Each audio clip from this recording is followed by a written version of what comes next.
I want to talk about the myth of the Spanish grandfather. Those of us that are known as Mexican, Central American, South American, right, colonial terms, are known to believe in this mythology of the Spanish grandfather. We get this notion because the original Spaniards to invade us were predominantly males, right? A lot of them were criminals, merchants, whatever, invaders that came to our land. So anyway, so we, 500 years after this invasion, we have this fairy tale, this myth that we descend from Spanish grandfathers. Well, when you look at the history and you follow the colonial experience of our ancestors, the way that we obtain our Spanish names and last names is very much like the way that the Africans obtained their English names. In our case, it was not a plantation, but it was an hacienda. Hacienda were land grants given by the Spanish crown to Spaniards to be able to work the land. And of course, these lands possessed slaves. Of course, they didn't call us slaves because according to the racial hierarchy of white supremacy, those of us that were indigenous still had so therefore we could not be slaves. But again, they had no problem calling slaves the African people. So anyway, so under this system of hacienda, we are forced to work for a Spaniard who did not obviously consider our indigenous languages and was not going to take the time to consider us or even acknowledge our names.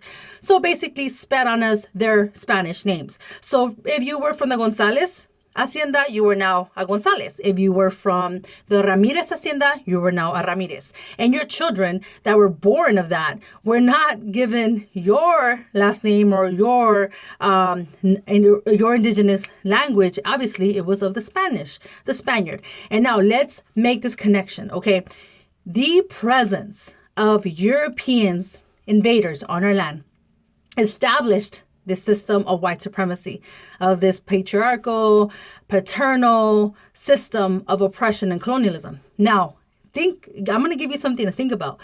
In those haciendas, right, there are many documented cases where the couples that were going to be married, indigenous couples that were about to get married in those haciendas, the owner, del hacendado, he would rape the bride first before she got married. Okay, that lets you know the mentality of this white supremacist patriarchal system. All right, so think of what that does to the man, to the groom. Think of what that does to the children. Think of what that does to the family, where the owner of the hacienda, which was the slave land that you're on, he rapes your wife first before you marry her. So again, the psychology behind this is really fucked up. We have to understand that this was intentionally done, okay? So those children that were born in that hacienda, were given the name of el hacendado, of the owner of that hacienda. So think of that. Think of how rape was systemic. Think of how the culture of, emasculating our men was created. This whole system of I am the mighty man that will take over and have governance over your land and your woman, right? So think about that. All right, let's put that into context. So from there, we have a land that has a church, that has a school, in some cases, where their children obviously were taught white supremacy, worship whiteness, worship white gods, worship everything white. So in this whole process, those of us that went through that process, lost our indigenous names, lost the use of our indigenous languages many of the time, okay? And all of this was continued, and it was continued and reproduced into what we have today. But of course, we're not taught that history. We're not taught that our ancestors survived genocide. We're not taught that we even went through genocide. Even when the man who coined the term genocide, Raphael Lemkin, a Polish Jew, even after he used the example of our ancestors, where he talks about the Mexica, he talks about the Maya, he talks about the Native Americans as victims of genocide, even the man himself who coined the term used it. But then it's not in the Geneva Convention, it's not United Nations, it's not acknowledged, and of course, mainstream education is not going to publish that truth, right? And so we have this history of colonialism. We have a history of being stripped from our names and our languages. And that ignorance continues in our community, that we don't know that process. We don't know that experience.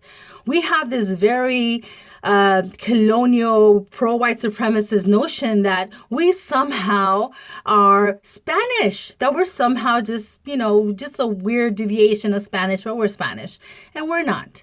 We are not. In this, you add the fact that we're called Hispanic, the fact that we're called Latino. So add on to that the ignorance of who we are as a people, add on to that colonial terms and ideologies, add on to that colonial religions.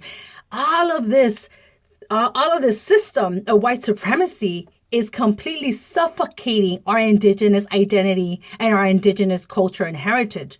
And so it is based on this foundation where a lot of our people claim this Spanish grandfather.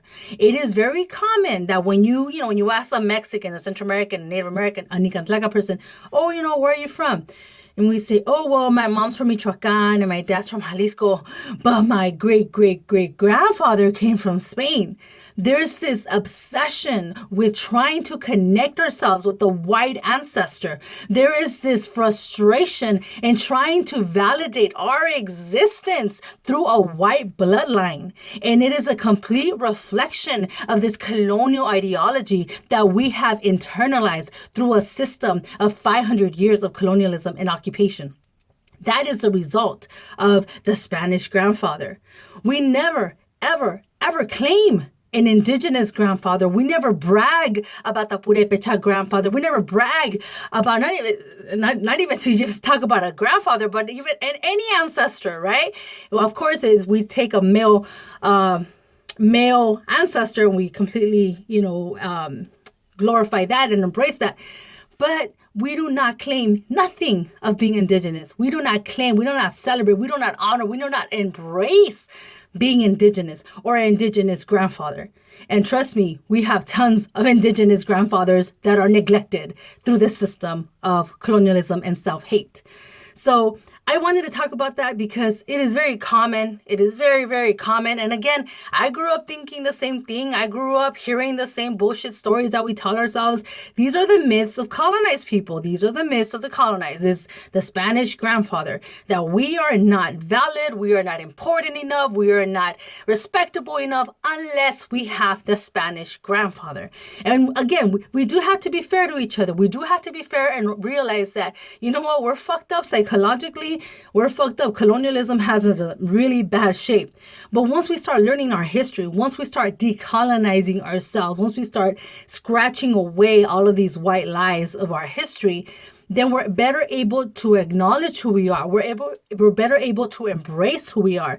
And we're able to destroy these myths and these illusions of white supremacy. Because again, under the system of white supremacy, they want us to claim everything but who we are.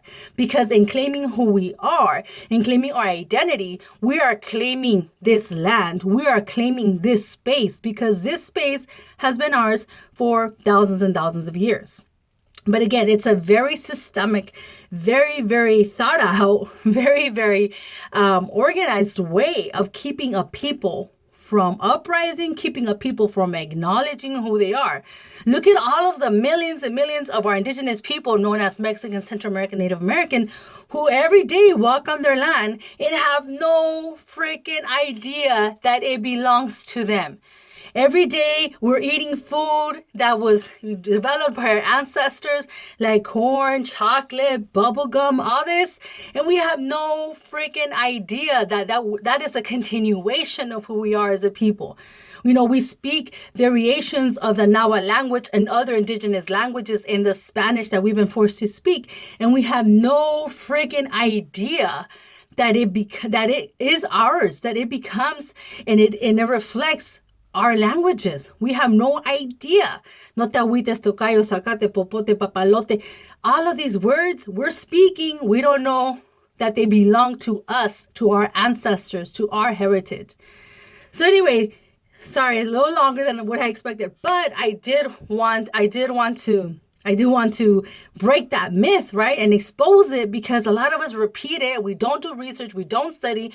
We go based on what so-and-so said, my grandma, my great-grandfather, all these little cuentos. And it's like, no, verify for yourself. Study this for yourself. And you will see the connection. You will realize that the process of Spanish speaking, having Spanish surnames, was a genocidal and colonial process. That is how we came to have these Spanish slave names that we call the Mexica movement, slave names. So again, Citlalli from the Mexica movement, thank you so much for letting me share this with you. There's links underneath this video. I'm going to be putting more journals and articles on this, because this is being talked about. Just because we don't know about it, it's not being presented, and it's not part of mainstream education. But believe me, we are researching this, and this is the truth. Do not claim a Spanish grandfather that does not exist because we're so ashamed of being indigenous and we're trying to claim the white ancestor. Claim who you are, study who you are, and love it. Because our ancestors did beautiful things, created beautiful things. They gave their lives for us to be here, for those of us who even survive to be here. Let's honor them. Let's honor them with knowledge and truth and love of self. Citlalli from the Mexica movement. Thank you for watching.